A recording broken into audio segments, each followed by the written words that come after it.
Saudi আরবের পবিত্র নগরী মক্কায় জমকালো আয়োজনে বিনা আল মারুফ মাছ ও মাংসের মেলার উদ্বোধন হয়েছে। সম্প্রতি মক্কার অন্যতম বাণিজ্যিক এলাকা আল কাকিয়াতে এর উদ্বোধন করেন প্রধান অতিথি বিনা কোম্পানির চেয়ারম্যান হাফেজ জিয়াউর রহমান। মক্কার স্থানীয় অধিবাসী এবং প্রবাসী বাংলাদেশিদের দীর্ঘদিনের চাহিদা মেটাতে এই উদ্যোগ নেওয়া হয়েছে। এখানে বিভিন্ন রকম মাংসের পাশাপাশি ইলিশ, রূপচাঁদা, কোরাল থেকে শুরু করে বিভিন্ন প্রজাতির সামুদ্রিক মাছ পাওয়া যাবে।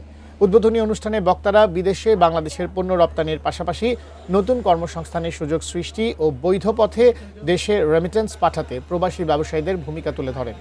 অনুষ্ঠানে সভাপতিত্ব করেন প্রতিষ্ঠানের পরিচালক মারুফ হাফিজ। বিশেষ অতিথি ছিলেন আল ফারাজ পলিক্লিনিকের চেয়ারম্যান নসরুল হক চৌধুরী এবং ম্যানেজার খালেদ খান তারেক চৌধুরী সহ প্রবাসী বাংলাদেশিরা। আমরা আজকে বিনা মারুফ আসসালামু আলাইকুম। আপনার যারা ইলিশ মাছ, রুই